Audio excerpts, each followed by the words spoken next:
Welcome back to the Bearcat Tip-Off Talk podcast presented by Donahue Accounting Services. For friendly expert tax advice whenever you need it, come to Donahue Accounting Services, a leading accounting firm in Cincinnati, Ohio. Our top-notch accountants strive to help you resolve all your financial and tax issues. Call Donahue Accounting Services today for a free consultation at 513-528-3982 or visit online at donahueaccountingservice.com. I'm your host, Alex Meacham, former Bearcat basketball player from 1997 to 1999 under the Hall of Fame coach, Bob Huggins. And I'm Neil Meyer with the Front Office News. And I'm JT Smith, Editor-in-Chief of the Front Office News. All right, fellas, let's jump right into it. The Bearcats have improved to 6-0 after beating Georgia Tech and Alabama State since our last podcast. So, JT, I want to get your thoughts on the Bearcats' performance on the road versus Georgia Tech and then at home versus Alabama State. All right, so Georgia Tech, I thought that was probably their most complete game of the season. Rebounded well, I think that I'll give the Bearcat faithful some props because, Wes Miller said, Day Thomas said to him in the huddle, I think we got more fans here than they do.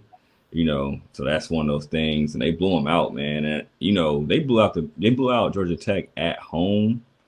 So I thought, they would push back, but I just think the Bearcats are just such a complete team where they're just no match for those guys. And the new commit, Sean Ababe. So hopefully I'm not. It might be Abayev, but I think I'm hopefully I'm not murdering his last name. But he was in attendance. Wes and them went to go see him play twice while they were down there, and then boom, a couple days later, he's a Bearcat. So, it was a win-win. They showed out in front of them, showed out for the fans, and they looked impressive. And then they come home, they win, and Wes Miller is pissed. They kind of went maybe going through the motions, playing against a team they know they're better than, but a team I think honestly might have a chance to play in an NCAA tournament. And Wes Miller was pissed. I mean, I might have been the maddest I've seen him on a press conference that they won, since he's been here. So it's one of those things where I think he is trying to make sure they don't read the clippings because of their talent. And it makes sense because if you allow stuff to slide in a victory that you wouldn't allow to slide in a loss, then that's not, how is that going to set the culture? So that's kind of where I'm looking at it on that. And hopefully I didn't get too long-winded right there. But so it's like real good showing and then iffy showing. And, that's why I think Wes was kind of pissed off. Neil? Yeah, overall, the biggest thing was the win on the road at Georgia Tech, like JT mentioned. I thought this was Cincinnati's most complete performance. I think you look down at the stats sheet from the Georgia Tech matchup. Dylan Mitchell finished with 14 and 11 for a double-double.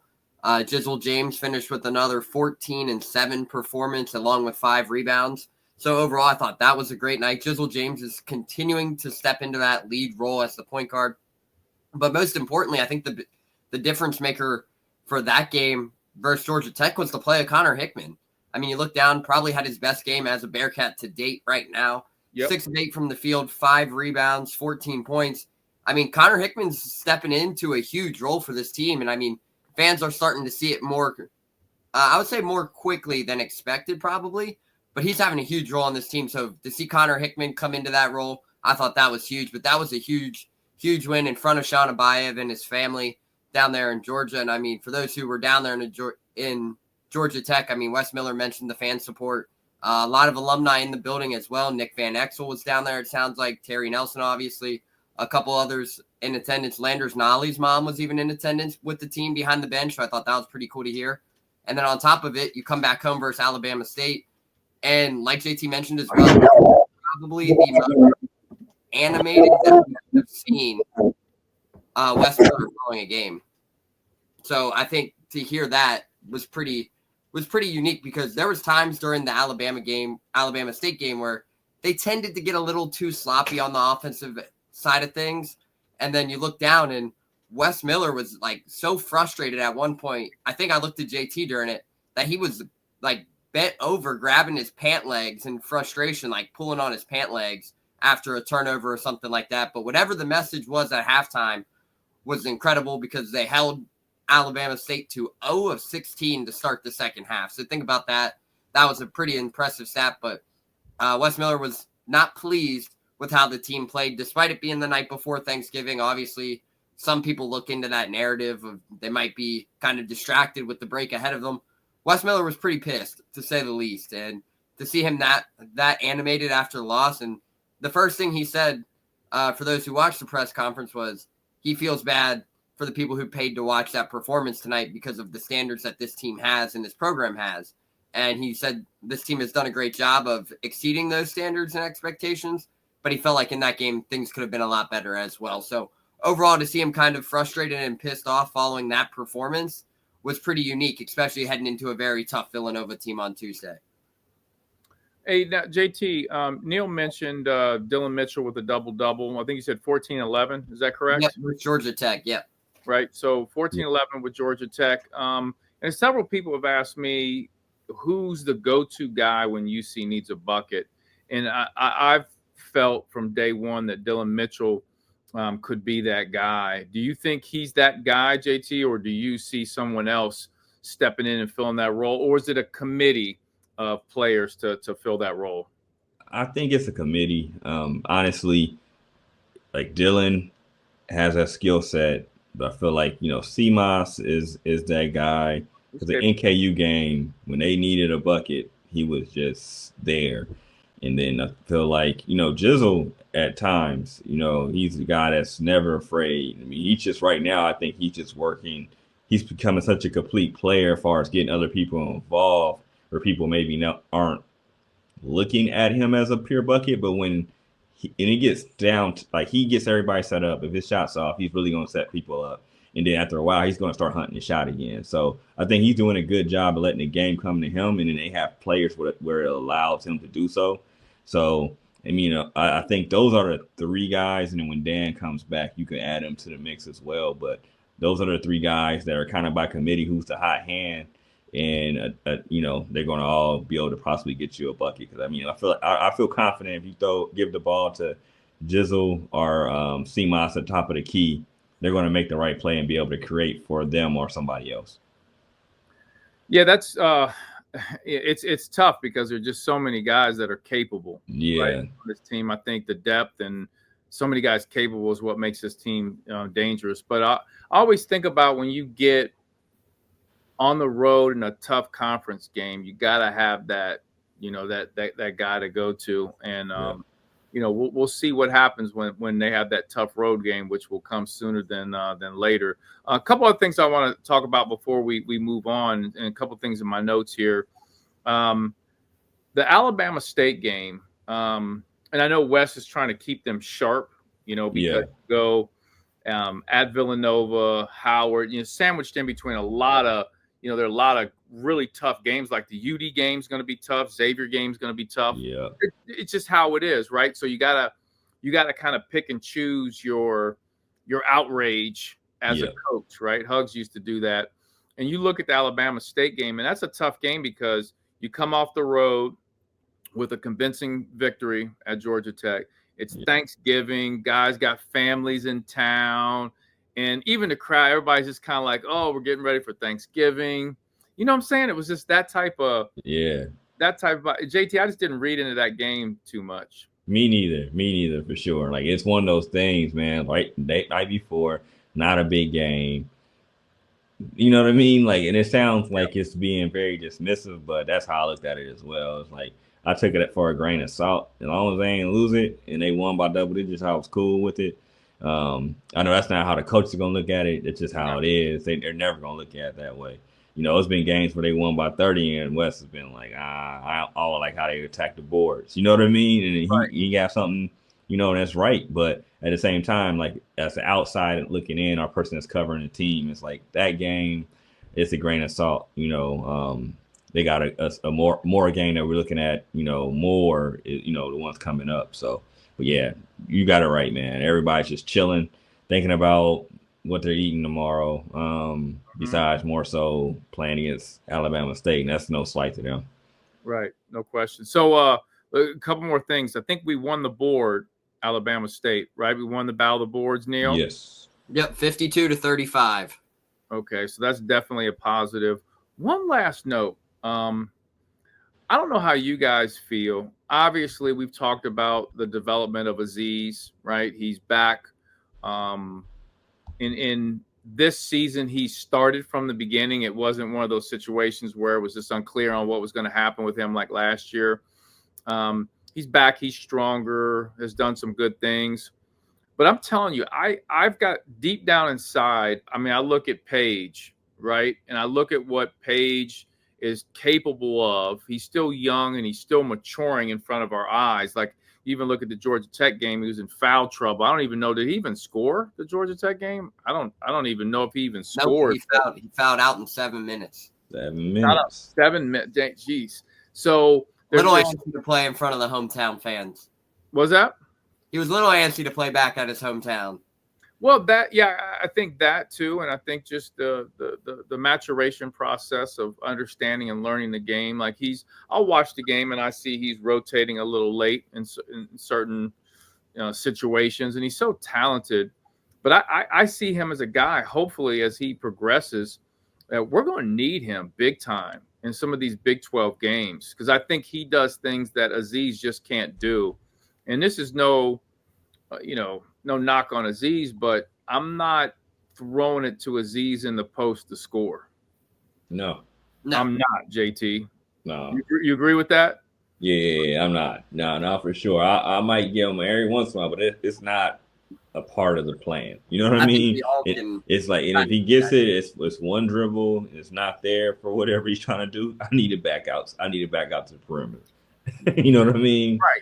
And with Arrington, he has more of that skill around the rim, as far as he can create for himself when he's playing under control. And you can see he can be somebody that can grow into somebody that you could throw and run the offense through him. You know what I mean? You can see it for sure. And that's what I'm hoping to see. I'm hoping he gets these reps, and that's why I was a little upset he fouled out against Georgia Tech, because he needs those minutes, right? He needs those reps. Yeah, there could be some games, man, where we need to throw it to him in the block, and the defense has to guard him, honestly. Whereas with Aziz, they don't have to guard him to score in the post. Yeah, for sure. Yeah. If it's not the rim running, like the rim running pick and roll move, you really don't have to worry about him as much, because you would dare him to shoot a shot. I mean, it is what it is. That's where I think that on your point, I feel like, Dylan Mitchell is super important, because he's a guy that can score in the paint as well. Yep. So I think Arrington Page and Dylan Mitchell are super important, because you can throw it to them and they can create. They have around the basket moves besides just the alley-oop. Now, the Bearcats take on Villanova this Tuesday at 6:30 p.m. at Villanova, and then travel back home for a game versus Howard on Sunday night. Kind of big gap between those games at 2 p.m. And you're listening to the Bearcat Tip-Off Talk podcast presented by Donahue Accounting Services. Now let's jump into the Big O segment, sponsored by Smart Dog Solutions. In this segment, we cover players to watch and key matchups. We will cover both games this episode, the Villanova and Howard. So let's jump right into it. JT, who should we look out for from the Bearcats in these two games? Man, so we got a road game. So we go road game first. I mean, of course we got to, because it's the first game. Common sense, right? But I'm going Jizzle James, just because I feel like he, is going to be the one that sets the pace, get everybody in the right position. And he's a guy that, if people are a little off, he's instant buckets. But I mean, lately he's been filling up the stat sheet. I think the other day he had 12, 8, and 5. He can do everything you need on the court. So I think, he could put the pressure on Villanova if they don't want to help, or, they play a little bit shoddy defense. He can, control the game just like he did against NKU. He kept, if Jizzle James doesn't play as good as he does in the first half, who knows? Maybe the Bearcats are down by a few points, because NKU was on fire, and then that's when, CMOS did his thing in the second half. But, I just think his skill set will be what needs to happen, because he, keep the turnovers down and then control the game. So I think I'm looking for him to have, anywhere from 10 to 15 points, 5 to 7 assists, and 3 to 5 rebounds, maybe a couple steals. So that's just what I expect, especially on the road. semi-hostile environment. Is it a true road game or is that one? Yeah, it is a true road game. So Yeah. hostile environment. I want to see that's going to be important sophomore year just to show his growth pause on national TV. So FS1 baby, FS1. So the second game back at home. So we can't dismiss Howard, honestly. Bearcats beat them, in overtime on the road. So this is going to be a game. Pounds and his 10th year of eligibility they won't have Steph Towns like 30, him. right? So they won't have the 30-year-old anymore. No disrespect to Steph Towns, Columbus native. He came out the same year as Jason Tatum. Think about that. Crazy. So hopefully his NIL was jumping for him. So you know what I mean. But smart kid though. But I think in that game, I'm gonna go with Dylan Mitchell back at home energy. I want to see him dominate, slap up a double, play very good defense. But that's where I'm rolling. I'm going Jizzle on the road and Dylan at home. JT, do you remember last year when we were at Howard, the play-by-play guys on Yes. TV? Wow. Yes. They were next level, man. Like we need to actually, man, if we had time, time's not on our side. We gotta hit them up, see if they want to come. We need to research those dudes, man. I wonder if they're gonna come to Cincinnati. I will take a photo with them if they're there. JT, they pulled them dudes out of the crowd. I don't even care. What was they saying? The mouse in the gym or something like that? It was so many bad. I can't even remember. Like they tried legendary. to Cody's name, and it was just all bad. And you kept calling Jizzle like the wrong name as well. Hey, they need to. Hopefully, they sponsor those dudes to come here next week for sure. Hey, if they're listening to the pod, they are on the show. They aren't listeling. They aren't. They don't care. You never know. It might reach me. They might not even be at the school anymore. Like they I think they were just at the game and they were like, "Hey, what you doing, man?" Yeah, hey, we do. They for real. Like they knew the dude. Like he's like, "Man, you be doing you." They probably like party promoters. They're like Howard party promoters. Like he's like, "Man, I know you from. Oh, bro, man, you still got me on that table." And it was like, "Hey, you be watching hoops, don't you? Come on, man, I got you." For real, like how like like people be hosting parties. They be like, my man, meet you in the building. So they probably do that, and then that's what happened. That's the backstory, bro. Like I'm telling you, that's what happened. I'm laughing so hard because if people really knew, like at HBCUs, that's a real thing. Like party promotion is a big deal. Yeah, they probably like the most lit party promoters in Howard or whatever, or like around the school, and that's how that happened. I'm telling you. And they came in like, "Oh man, you good people?" Boom, boom, boom. Shook a couple hands. Like we really need you. This is a big game. And it was like, you know what I'm saying? It's like, I'll do it. It made it super entertaining though. Like, I might go back and watch that game again. It was on ESPN Plus. I might watch that again. Hey, remember at the end when what shot did they didn't catch because the first one was recorded? The Seth Towns crazy 35-footer. When they hit the three, they didn't even have. Hey, that was crazy, man. That was next level. That joint was on SportsCenter as the #1 play, and Seth Towns didn't even get airtime. Remember, they didn't have replay. They didn't have replay. They didn't have the replay of it. Of any part of the game. Like, there was no replay. And it was like one angle. It was one angle, and then the other one looked like it was shot from like a what was the one movie? It was somebody. What was the one movie? Blair Witch Project. We had the Blair Witch Project camera. I forgot about that movie. Remember? Yeah. Or have you ever seen Snow on the Bluff? Mm-mm. Oh man, you gotta watch that. That's like a hood Blair Witch Project movie. I thought it was real for like 2 years. I gotta go back and watch that game for just shits and giggles. Yep. It might not be in ESPN's archive. It should be under classics. It definitely should. Instant classics. Instant classics. Instant classic. Gold label. That game needs to be studied in journalism schools. Like, don't do this, kids. Don't do that. Like, don't. This is really bad. And kids be like, oh, shit, this is bad. I was about to crack another joke, but I'm not. Leave it. I'm gonna leave that one off. I'm gonna leave that. That's gonna be off the air. I ain't gonna do that one. I ain't gonna get too raw. Don't get raw. Neil, who do we need to watch out for from Villanova and Howard? Yeah, so obviously heading into Villanova, as you guys look through the Bearcats non-conference slate, this is the game that probably sticks out the most for the Big East Big 12 Challenge.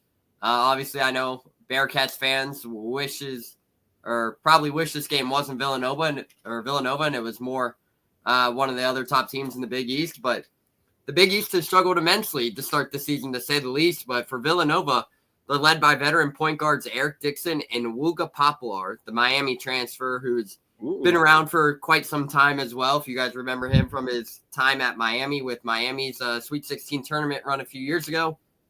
But Eric Dixon is their guy. I mean, you look down, he's averaging 25 points a game and nearly 6.6 rebounds, shooting 55% from three, 54% from the field. This is a guy who's going to be their lead ball player for Villanova on Tuesday night. And then Wooga Poplar, everybody knows the kind of point guard he is. Veteran, he's crafty. He can score in big volumes as well if you let him. Shooting nearly 40% from the field, 32% from behind the arc, averaging 12 points a game.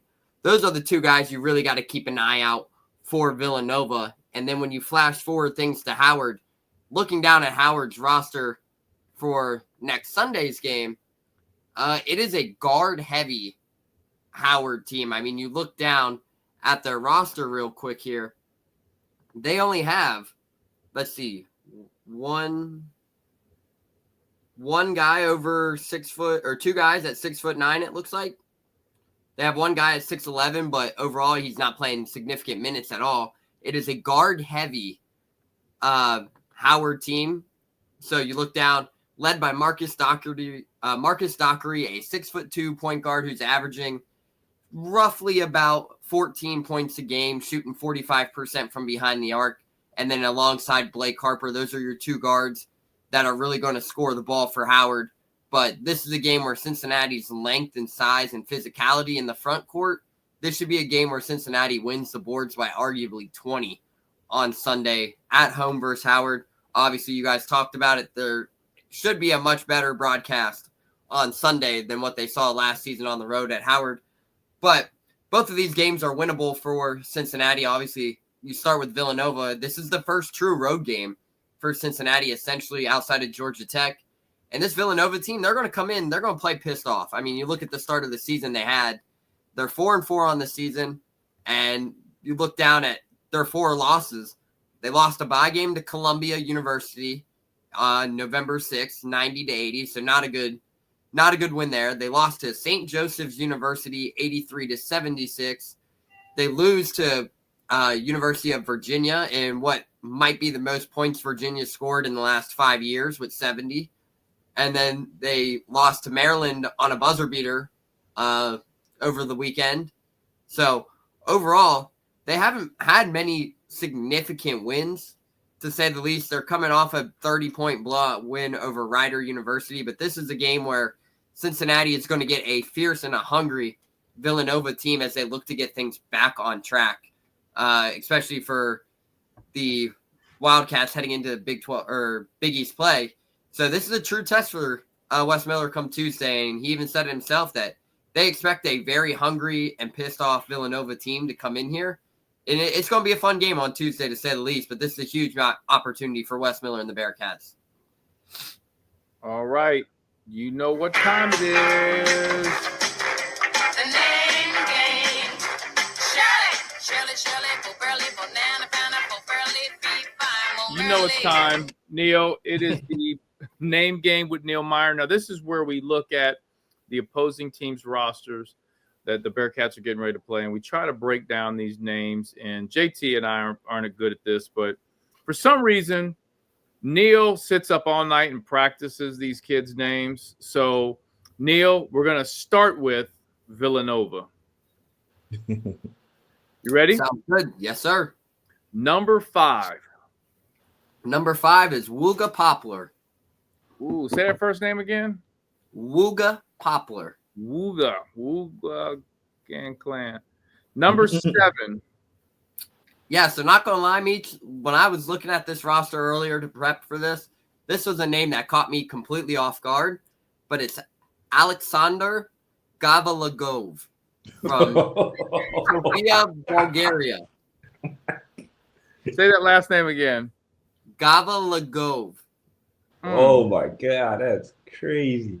There's a lot of letters in there jumbled together, and that's what got me. How many letters are in his last name? I don't have the roster up right now. 3, 6, 9. There's 10 letters, but it's GAVALYUGOV. And he's from Bulgaria. Played at the NBA Global Academy. Okay. That's what's up. All right, number 13. Number 13 is Enoch Boeke. Say that last name again? Boeke. Boeke. Number 21. Number 21 is, oh my good Lord, Enana Ngoku. First name again? Enana Ngoku. And for those wondering, the first name, it is Nnaanna. Enana Njoku. Yo, we shouldn't even laugh, but it's funny. Hey, what was that? JT, you tagged us on a tweet. What was his name? Gob Gob? Gob Gob. Yeah, that was funny. Wow, what team was that? I don't even know. Let's look him up. I can't remember, man. Hey, if I see stuff, man. Kansas City Roos point guard. My guy's name is Gob Gob. I'll just be like, man, call me GG. So I need to get an understanding of how in some of the foreign countries their first name and last name are the same. Yeah, me too. There has to be something behind that because obviously we don't do that. We don't do that here, right? I mean, is there anybody? I feel like my dude, man. I should call him, but he's working. But I feel like he had a dude that had 2 names that was the same. Like he knew somebody that he went to school with in Cleveland. And then dude had the same, and he was like American. And he was like, really? The dude's name was something like Davis or something. Yeah, that's like, well, like here in America, you setting your kid up to get picked on. You know what I mean? Yeah. People can't bully as much nowadays, though. But back in our day, you know. Oh man, bully, man, you'd have been tortured. Like it was the '90s, and you rolled in like, yeah, my name's Gob Gob. They say it again. Like people will keep asking you to say your name just on. That's crazy, man. Oh, Gob Gob. Gob Gob. That's wild. That's a hell of a name just off the top. I mean, no disrespect to the young man. You know what I mean? Keep balling. It's not his fault. It's his parents, and his parents should be. I mean, it got to be like like you said, it has to be some kind of tradition. Like it means something like super important. Probably, I'm hoping. Right. But still, as a person that can't take serious, that's if you come in with the same name. Yeah. It's like, cause like when I work, all right, so like if somebody stutters in front of me, like I've stuttered before, but like sometimes like I'll start stuttering back and it's not even like on purpose. You know what I mean? So like I take stuff, I don't know, man. I think I have a problem. Yeah, my thing is like when it's this like Gob Gob is this odd, like, but like you said, there's got to be something to it. It has to, from a cultural standpoint, because there's just so many. What was it? Yak yak? It's like yak yak. Yeah. And then there was a cock last year from West Virginia. Oh man, that's still wow. Hey, man, that's crazy. Man, I gotta ask a friend about that. We gotta get to the bottom of that. Like in different cultures, is that like a real proud thing? You know what I mean? Because because gob is. That's like, I mean, things get gob. Like you think it's like a turkey.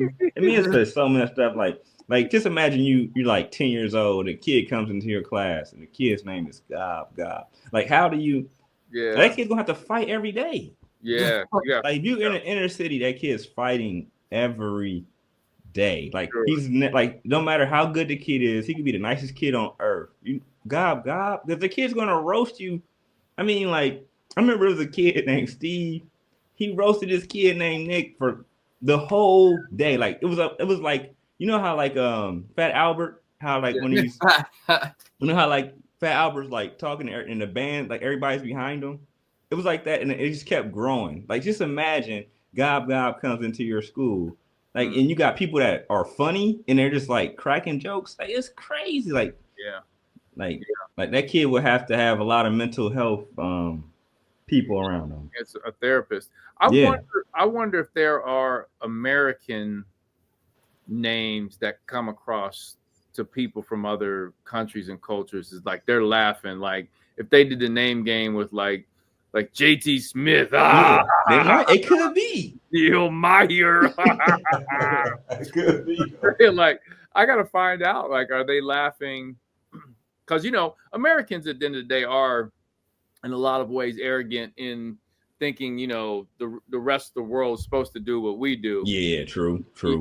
That's but yeah, they might be roasting us too. They might be. Well, now we got to segue into Howard. Okay, you ready, Neil? Yes, sir. Number 11. Number 11 for Howard is Osei Okoji. Okuji? What was it? Okoji. Okay, that ain't bad. Okay. Number 14. Ayodele Tewu. Woo. I like how you said that. Woo. Say it again. Ayodele Tewu. Woo. Number 23. Number 23 is Monir Hema. Okay. Yeah. Not too bad. Yeah, not too bad. Gob. All right, Gob, the Big O segment is sponsored by Smart Dog Solutions. Hey, the only other thing I want to add to this is JT. I totally agree. I think this is a Jizzle James game, the Villanova game. Okay. Yeah, I think it's a Jizzle James game. I can see him. I think he's due for a big breakout game on the road. So I'm gonna rock with Jizzle. I would love to see. I'm gonna go back to Page. I would love to see Page go off in the Howard game to kind of get some reps and show his versatility. Because I mean, man, he's talented. I just still think he's figuring it out, and he's really being coached. And I'll tell you, one thing that's tough is you could be the most talented kid in the world, talented player in the world, and when you're getting coached at a high level, like Wes Miller, Chad Dollar, and Andre Morgan, and all these guys are doing with Page right now, he's getting coached at a high level. You're thinking about so much stuff now, and when your brain gets flooded with thinking, it's harder to play basketball when you think. Yeah, they always say, when you get the basketball IQ, when you get the understanding down, the game starts to slow down and you don't have to think as much. Yeah. Like, and it happened to, guys like Kenyon Martin that I played with. Like when Kenyon got here, he was being coached so much. He was all over the place the first year. Yeah. But then when he started to process it, Kenyon's a super smart dude. I mean, it was a wrap, man. It just slowed down for him. It just seemed like it was easy. You know what I'm saying? Yeah, no, it definitely makes sense. So I'm gonna rock with Page. Hopefully he has a breakout game versus Howard. And the Big O segment is sponsored by Smart Dog Solutions. Do you have a business that needs better inventory control, production management, or improved accounting control? Outgrown QuickBooks or can't afford NetSuite? Give loyal Bearcat grads Doug and Kathy Jacobs at Smart Dog Solutions a call. They've been in your position and would love to help solve all your problems. You can contact them at 513-739-9473 or online at smartdog-solutions.com. You're listening to the Bearcat Tip-Off Talk podcast presented by Donahue Accounting Services. Now, speaking of Kenyon Martin, let's jump into the Kenyon segment sponsored by Greg Hooden at Beachmont Toyota. This is where we cover the keys to the game. JT, what do the Bearcats need to do to win both games?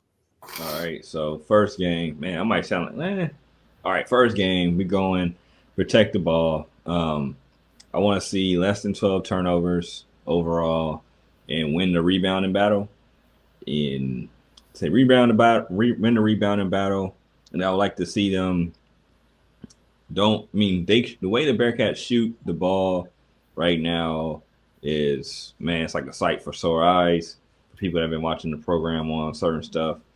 But I want to see them getting downhill. Like I want to see, just don't settle for the 3-point shot. Attack, create, either get the layup or even if it's the mid-range shot. Like the mid-range shot is not a bad shot. Analytics people, please watch a basketball game without putting numbers into the game. Mid-range shot is a very important shot. A lot of the best scorers in the world have a mid-range shot. So I am captain mid-range. So get your mid-range shot rolling, get to the hole, and then shoot the three. So just don't come down forcing threes. This attack, punish these guys, and that's how I want to see. Rebound the ball, protect the ball, and just don't settle for the three. Get to the hole first, and then let the being able to stress the defense more, and then shoot the three. That's how I want to see it, especially on the road, because you're not going to have the home crowd. All right, and then against Howard, I want to just see them just dominate the glass. That game, I'm not looking really at the turnovers more so. I just want to see, get the steals up. I want to see them be able to do a lot of the fast break. I want to see them fast break a lot. Playing the passing lanes, being disciplined. But yeah, steals. I think steals and then rebounding the ball against Howard. But the other game, I want to see them just use their size and just be better. Just don't settle because they're so good. When you're so good, you can settle. So don't settle. Put the pressure on the defense every possession. Hey, JT, back to your mid-range point. Nowadays, you look at the game, a lot of it is 3-point into the basket, right? Yeah. That mid-range is lost. But when you look over time at some of the greatest scorers or the greatest scorers in the history of basketball, mid-range was such a big part of their game. So, I'm thinking if I'm a young man with that much talent, like some of these guys have, I would definitely master the mid-range. I'd love to go back and see statistically Michael Jordan's mid-range game, like in terms of per game, how many mid-range shots he made. Yeah. You look at what averaged 33 points a game. Like how many of those points per game were middies? You know what I mean? Yeah, just think about, not to get long-winded, but Michael Jordan, and they didn't shoot as many threes back then, so I understand. But still, when it was a big man game, the mid-range shot allowed him to do what he needed to do. The Kobe Bryant mid-range game, they shot more threes in his era, but they weren't where they are at right now. Carmelo Anthony, even Kevin Durant, his mid-range jumper is wide and he's 7 foot. And what are you going to do? And he can shoot the three as well. So it's like that stuff's important, man. Like it's super important. Some other guys that shoot it, but the one thing is is either all or nothing. It's not if you can't get all the way to the hole, because the thing is, if you're shooting solid mid-range shots and not forcing them, the defense is going to have to come up on you. Then you're going to get to the hole anyways. So, it's especially if you can shoot the three, but some people don't have to shoot the three, you know what I mean? But the mid-range is super important. So otherwise we'll be talking for another 30 minutes on this, but I'll stop. We're going to have a mid-range podcast here soon. I'm with you sure. on that. I'm with you. Neil, what do the Bearcats need to do to win big both these games? Yeah, I think the key for winning at Villanova is just playing smart and conservative. Obviously, you don't want to settle for the three ball or whatnot, because obviously being the kind of matchup this is, the Big East Big 12 challenge, this is a game where it could realistically go either way. But for Cincinnati to win big, it's going to start with guys like Simas Lukosius and Jizzle James. I think if you can get both of those guys going and able to get them scoring offensively, it will allow things to open up for guys like Aziz Bandaogo and Dylan Mitchell. Obviously, Dylan Mitchell has played in these matchups over the last 2 years, so he's got experience in what this Big East Big 12 matchup would bring to the table. But for them, the key is good guard play. If Cincinnati, like JT mentioned, can keep the turnovers under, JT said 12, I say if you keep it under 13. If you can keep it under 13, I think this is a very winnable game for Cincinnati. on the road on Tuesday. It's going to be a hostile environment, but honestly, if they play to the caliber of standards that Wes Miller has for this team, and it's going to be interesting to see how they respond following the Alabama State game. So that's another thing to keep an eye on, because Wes was pretty animated after the loss to Alabama State, and he said he would forget about it for Thanksgiving, celebrate the holiday with the team, and then he'll come right back on Friday, and he would get these guys back on track heading into Villanova. So it's going to be interesting to see how does this team respond following that kind of aspect on Tuesday. But then heading into Howard, the key for Cincinnati to win big is you just got to play physical in the paint. I think this could be the Howard game, could be the game where AP goes off, Aziz Bandego, Dylan Mitchell. I think those three are going to play big roles in the game versus Howard, just due to the size and the physicality and the depth that Cincinnati has in the front court compared to Howard. I think that's going to be the difference in that game. I expect Cincinnati to win the boards versus Howard by at least 15. And if they don't win it by 20, I would not be surprised either if they win the boards by that much versus Howard on Sunday. The Kenyon segment is sponsored by Greg Hooden at Beachmont Toyota. Hey, the only other thing I want to add before we move on to our next segment is this. I want to see the Bearcats improve on guarding one-on-one and isolation situations. That's the only thing that's kind of concerned me. A couple people were like, well, what concerns you about this Bearcat team? And I'm like, I'm worried in Big 12 play, they're going to put, like, you look at, I think I talked about this one podcast ago, Dylan Mitchell is in the post. He's guarding the post against NKU, and Trey Robinson just turns and scores on him left shoulder like easy. And I think Wes Miller even made a comment about that. Yeah.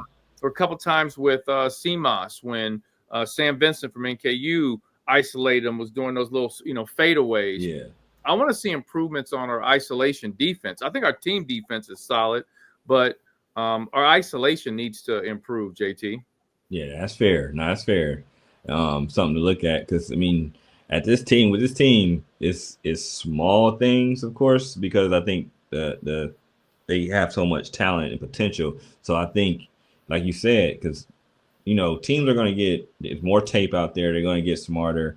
Yep. And then you're playing a lot of the same teams. I guess it's a little bit different now because there's so many teams in the conference. You don't get that many double up games, but still they're going to be familiar with those teams, so they're going to know how to isolate or run people off screens to get them isolated on on the wing or up top. So it's going to be interesting to see how that improves, and it needs to improve. So if they want to make the runs we think they can and capable of doing, but as the competition grows, teams are going to hunt certain things out for sure. Yep. The Kenyon segment, Keys to the Game, was sponsored by Greg Hooden at Beachmont Toyota. Come see fellow Bearcat Greg Hooden at Beachmont Toyota for all your new and pre-owned Toyota needs. Look for Greg Hooden on Instagram and Twitter at Cincy Greg Hooden, Hooden spelled Hoodin, or come see Greg at Beachmont Toyota. Always ready to help our Bearcat family get into a new Toyota. You're listening to the Bearcat Tip-Off Talk podcast presented by Donahue Accounting Services. Now let's get into the Twyman segment, sponsored by Visionary Cleaners. This is where we cover hot topics.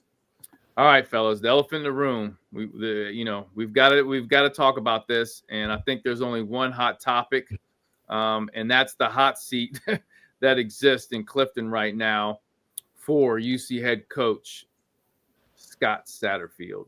Now, real quick, Neil, JT, you both were at the football game on Yes on Saturday. Okay, Neil, you got the sniffles from the game. It was pretty cold. Yeah, it was freezing. Yeah, were you outside a lot for the game, or were you in the? Well, JT were down there for what? Maybe about an hour and a half, 2 hours post game. So we were out there for a little bit. He was out there for a long time. I was out there as long as I was. I was out there for like 20 minutes. JT said, "Well, yes, I'm going up." I was cool. I went down there, made my rounds, back upstairs. I was at high school basketball games, and I couldn't make the football game. And even if I could go to the football game, I gave away my tickets. I was like, it's too cold for me. Yeah, it's cold, man. Alcohol would make me want to sit outside in that temperature that fans sat outside for last night. There were guys on TV so I'm at the high school football game. I think shirtless. I was watching Moeller. I think Moeller was playing when I was at the Moeller game, and I'm watching on ESPN Plus. I'm like, do these dudes got their shirts off? No gloves on? Yes. Man. TCU's whole offensive team essentially came out in pregame warmups without a shirt on. And then you look at the students who are in the stands. There was a group of students, maybe, what was it, JT, first or second row in the student section? It was like 4 or 5 guys, no shirts on the whole time, just braving the cold. Not like it was 25 degrees plus the wind chill last night. Like, y'all crazy for that. Alcohol, man. Alcohol. I hope it was something. Yeah, it might have been. Now, the Bearcat football team finished 5-7 this season, and they're not going bowling, right? So in 2023, last year, they finished 3-9 under Scott Satterfield. So many fans are screaming for Scott Satterfield's head. And you know what's crazy is I think like the day he was hired, they were screaming for his head, right? So it's like he's got very little wiggle room to make any mistakes. And now we're here to where I think fans after 2 years are like, hey, he's got to go. They're calling for his head. And, obviously we heard about some things that happened at the game with fans related to yelling at Coach Satterfield. My question for you guys, and we'll start with you, JT. If you're John Cunningham, you have to look as an athletic director. You have to look at everything in totality. You can't just look at necessarily 5-7 this year and 3-9 last year. Do you give Coach Satterfield a third year? And if you give him that third year, what are some of the things that he needs to change in order to be successful in that third year to keep his job? Yeah. So it's man, seeing it live is rough. I know the players, this in general, what the players are going through, even the coaches. You're 5-2, should have been 6-1, and then you just go on a free fall. And then really, it's only like one game in that period that you really just got handled. That Kansas State game, that game they just got handled. They had no hope. The other games, even Iowa State, they lost, but they were in the game for the majority of the game. So it's levels. Colorado, they lost, but they were in it. But that play, I just thought Colorado just was a better team overall. Yep, for sure. As well as Kansas State. I thought those were the 2 games where it was just like they were the better team. But I still thought that they played Colorado well. It was all right. So if I'm Cunningham, all right, do I take in the fact of what the contract is, the language in the contract, or am I just saying be damned the contract? That's my question to you, Alex. I didn't think about that piece. Yep, do the curveball. Well, you're the athletic director. You're the athletic director, JT. You are JT Cunningham. You got to factor in everything. You have to because there's a money piece to it, right? There's a buyout piece. There's the next coach hired. All right. So if I'm Cunningham, seats hot. Seats very hot. Because 2 years no bowl. And what hurts the case for it's people getting fired as we speak. Purdue coach got fired. West Virginia's coach got fired. Kind of in the same predicament. Doing, up and down. It's no steady arc. And I think that's what's hurting Scott. If I'm looking at it, I'm JT Cunningham looking at it. I don't see the steady improvement I needed to see this year, especially after being 5-2. And I think that hurts more because you saw such a high, and it just didn't even amount to a guaranteed bowl game. You know what I mean? So I think he gets 1 year because of the contract and the money situation. He gets another year, but I think he has to. If I'm the AD, it's like you have to go bowling next year. Like next year, you have to go bowling, and then after that, we gotta cut. People have to pony up the money if that's what we gotta do. You get one more year, and if it starts off ugly, I might even cut bait early if I feel like it. But maybe you don't, depending on how the situation is.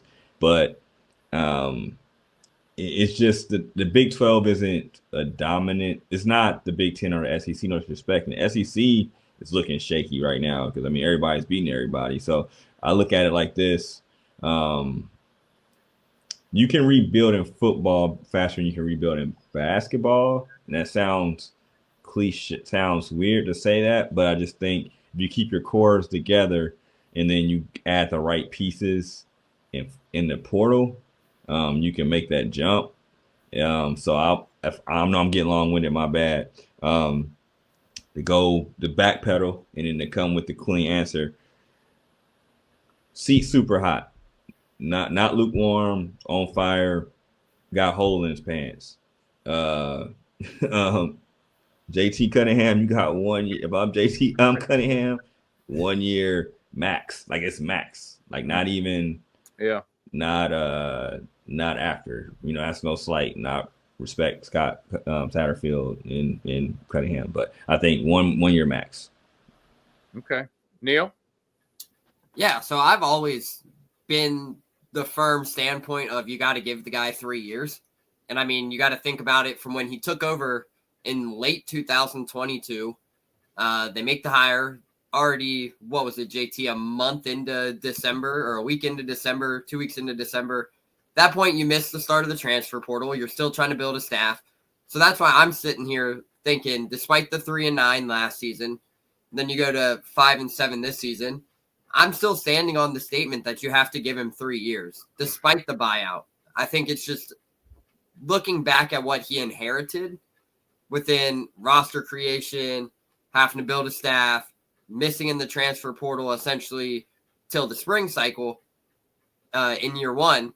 I think it was crucial that you give him the 3rd year, despite the record being 5-7. He was very clear and very vocal about it last night when we asked him about potential changes coming into this offseason.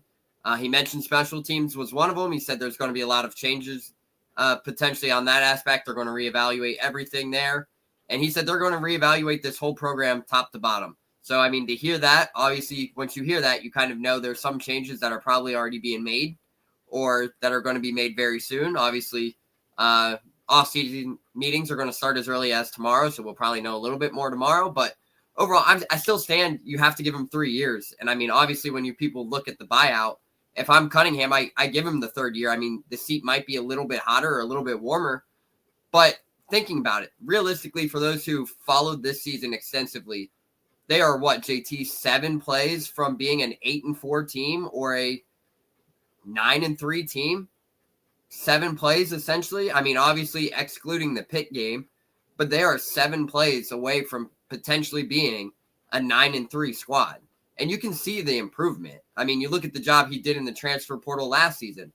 7 of the 11 guys on defense hit on the transfer portal, if you think about it. All starters, 7 of the 11 defensive starters came by way of transfer portal. So this staff does a great job at identifying talent, but they're going to have to hit the transfer portal hard. I think everybody kind of knows that. There's still some positions of need. You're losing a lot of guys, but it's going to be interesting heading into this offseason. But I think there's a lot of areas to potentially sit back and reevaluate after the way this season went. But he made it clear last night that they're going to be reevaluating things right away, and that they still think that this program is trending in the right direction, and the players believe that as well. And Brendan Sorsby came out last night, said he is going to return to Cincinnati next season. So that's huge in his development. Obviously, he started the season hot from the first 5 games, and then things went a little downwards from there. But he's still a young quarterback, so you lock him in for another 2 years potentially. But look at the schedule. They had heading into the season, they had one of the easiest schedules in the Big 12. Looking back on it, JT, they had 9 teams that they faced this season are now playing in a bowl game. Think about that. 9 of them. 9 of the 12 teams are playing in a bowl game. And then on top of it, you look down, top 15 strengths of schedule using the old BCS formula through the end of the season. Where is Cincinnati among that list? 13th. 13th in strength of schedule, which means you look down, they had 9 games versus the Big 12. They had the 13th hardest schedule in the conference. Think about that. They entered the season with one of the easiest schedules, then they finish with the 13th hardest schedule in the conference. So, I mean, you look at what has been done in the Big 12. I still stand on you have to give him another year. I still do.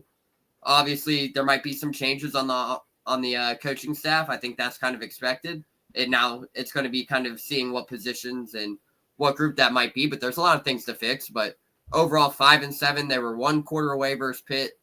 And then there were just a couple other plays. Like, they were in contention multiple games, but they just kind of shot themselves in the foot.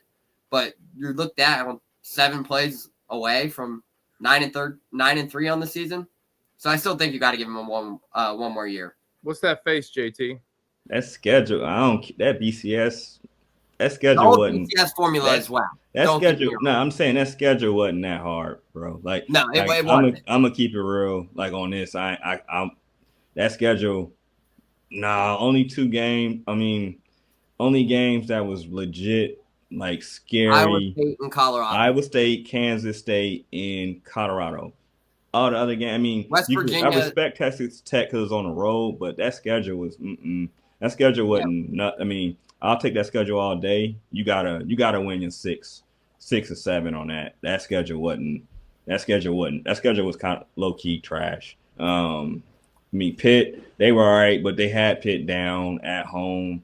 Miami, Ohio, it's Miami, Ohio, but you know, and we a P4 squad. Too, that schedule wasn't nothing. Like because the Big 12 ain't nice like that. It's just not this year. So that's where that face is from. It's worth I feel you with the stats, but it was one of the weaker schedules. That's for sure. And then it's worth noting too that Scott Satterfield is now 4-8 versus FBS opponents over the last 2 years, and realistically, the only win came against Arizona State this season, who's number 12 in the country, but they didn't have their quarterback. Jeff Sims is awful. Yeah. There's the reason he's on his 5th school in 5 years, essentially. But overall, they should have been bowl eligible, to say the least. But there's a lot of things that could have went better for them. But ending on a 5-game losing streak is not ideal, especially when you look at the schedule they had. I mean, UCF was awful this year. Arizona was awful. They didn't play them. Houston was awful. Oklahoma State was awful. They played West Virginia, downward spiral. Didn't make a bowl game. We lost to a team that they fired a coach today. So that's, I mean, they lost at home. And if they win that game, they're bowl eligible. Literally fired their coach today as we are speaking.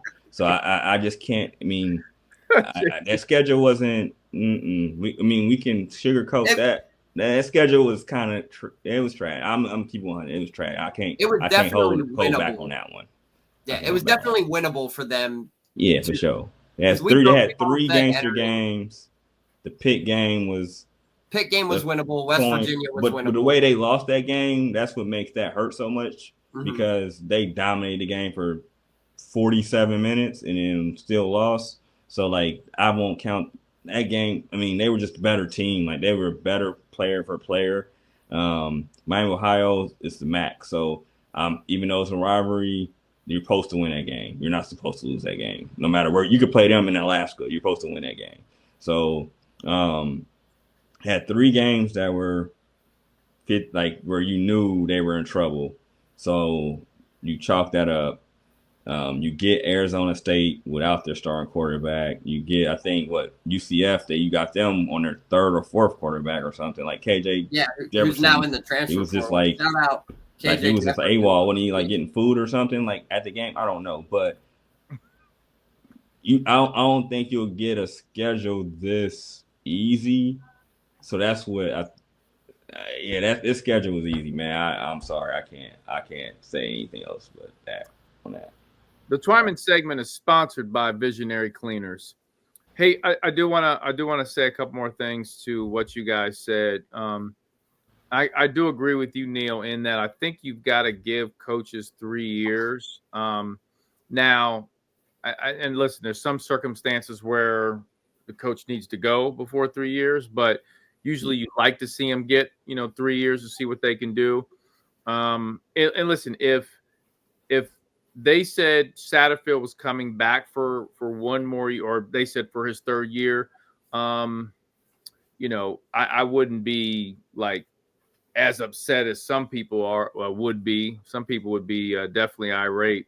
But I would say that they have to improve on, from a recruiting standpoint, even the recruitment locally.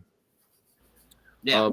You know what I'm saying? Just, and I think that's one of the great things that Fickle did that energized the fan base too, was his ability to recruit locally, and get some, top local talent. And I think that's got to be a focus. But, here's the thing: as the athletic director, if you do fire your coach, here's the problem you got to think about. For John Cunningham, the next guy you hire has to be the guy. Yeah. You can't fire. This is what I think sometimes fans miss. You can't fire a coach just because you need to fire them. You can fire them, but have an understanding, like, I've got at least 2 or 3 candidates in my drawer that I know can come and turn this thing around and get you that next level. Because Cunningham can't afford to have another guy come in and be mid. Yeah. JT? No, for sure. Because like you said, like I do agree they got to give him that 3 years for sure. But I just feel like it's hot, just because, it's the gift and the curse of the program having so much success is now people have seen it, and then now you're in a better conference. But the conference isn't. It's weird. This was like a chance for it to be like an 18 tie in that in the in the Big 12, and the Bearcats are nowhere to be found in that. So that's right. Where you look at it, But he does deserve to have his 3rd year because it's no scandal, nothing crazy. He doesn't, it's just that they have to improve, man, because you can't just win 3-5 games, go 4. We were 4-12 in the Big 12, right? The last 2 years altogether. So it's just like they gotta have a winning record in the conference next year, no matter where that puts them at. And they gotta make a bowl. But if that happens, then I think the seat cools down, everything works out. But you like you said, you can't miss. Like if he does do something, that's why you can't make a rational decision like that just off of just I'm pissed because we didn't make it and do this, and then the next person flops, and then you're in in a super bad position because you done messed up and made a rash decision. Maybe the guy turns it around, but it's definitely shown improvement. It's just that losing 5 in a row that way is just a rough way to go out in your 2nd year. But it's definitely, I think, you got to go 3 years. That's all it is. It is what it is on a 3 for sure. Well, I guess we'll hear soon. We'll find out what are the next steps. Because if it comes out, Neil, that Coach Satterfield has a press conference and he's talking about all these changes and the portal and all this and that, obviously Satterfield and Cunningham are going to meet. And if Satterfield kind of feels that vote of confidence in that meeting, then Satterfield's going to push forward and be like, look, we're out here getting in the portal, we're recruiting these guys, blah, blah, blah. Then it's, rock and roll time. But I think from an AD standpoint, like, I don't know what John Cunningham was thinking this year in terms of, does he have some candidates in his back pocket just in case? Because like you said, this season could have been a lot different. And it's a mute. It's not even, if some games go to like a Pitt, we should win that. West Virginia, we should have beat them. Like their games, we should win them games and be in a bowl. It's not even a discussion. Yeah, Saturday's gonna come. You know what I mean? Yeah, 7-5. right now, everybody feels good, especially like the message he gave, what the players said.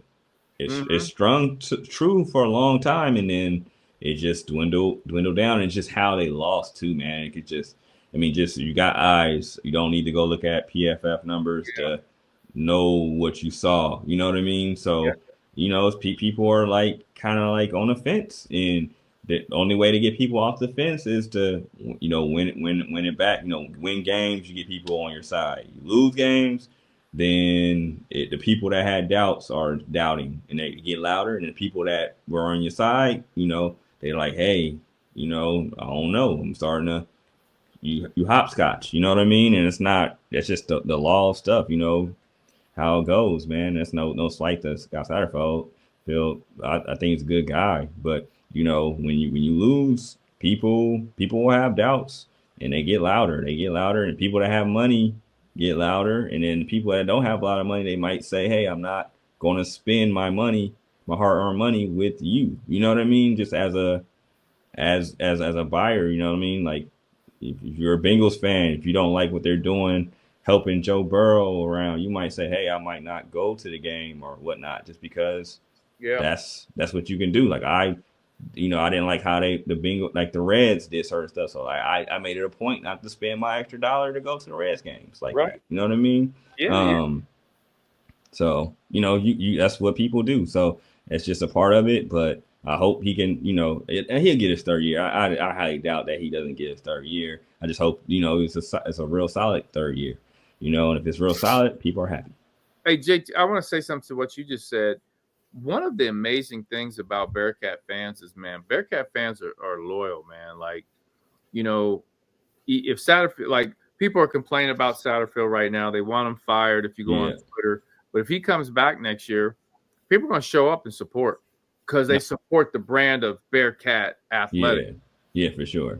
You know what I mean? Yeah. And that's one thing I do love about, Bearcat fans, man. There's an energy behind it, because I've been some places, whenever I travel and go to the college town or whatever, and just like their football team's not doing good, people just like, I ain't going to see that. I'm not watching that at all. Like, not for sure. You can see it. It's teams that are playing on big networks, and then you'll see the game. It's just like how we talked about in AAC, where it was ECU. ECU. There's 35 people there, and it was half of them was workers. You know what I'm saying? And then it was 5. And most of the people were family members. Some of the family members turned down the tickets. Like, nah, bro, I'm about to go watch this Bama game. Sorry, son.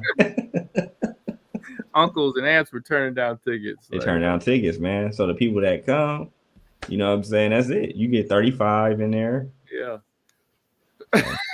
That's how it goes. UC ain't gonna be like that. You know what I'm saying? I do not miss ECU one bit. Like basketball at ECU on a random Wednesday night when it's just cold. It's just like, like God. Temple. And I've rocked Temple and got some legendary teams. You got OG John Chaney, one of the best coaches ever. You know what I mean? Eddie Jones, some other good players. Aaron McKee. But man, that was, they go play there. It'd be 250 in there. Man. Which is better than ECU, but not. Yeah, they're better than ECU. They're better, but it still was rough though. They had people buy like the ticket at the top, and they just push them on down. Yeah, they're like, come on down. Come on down, bro. Like, you good. You can sit courtside. Yeah, that's for the 5. Yeah. Not good. The Twyman segment was sponsored by Visionary Cleaners. Visionary Cleaners, a locally owned company by former Bearcat student athletes. They specialize in high-quality commercial cleaning of businesses, apartment, and pre- and post-construction cleans. They can be reached at 513-388-7816 or contact online at visionarycleaners.com. Fellas, this concludes another great podcast. Thanks to all of our sponsors, Donahue Accounting Services, Smart Dog Solutions, Greg Hooden at Beachmont Toyota, and Visionary Cleaners. You're listening to the Bearcat Tip-Off Talk podcast presented by Donahue Accounting Services. For friendly expert tax advice whenever you need it, come to Donahue Accounting Services, a leading accounting firm in Cincinnati, Ohio. Our top-notch accountants strive to help you resolve all your financial and tax issues. Call Donahue Accounting Services today for a free consultation at 513-528-3982 or visit online at DonahueAccountingService.com. Thanks for listening to another episode of the Bearcat Tip-Off Talk podcast. Go Bearcats.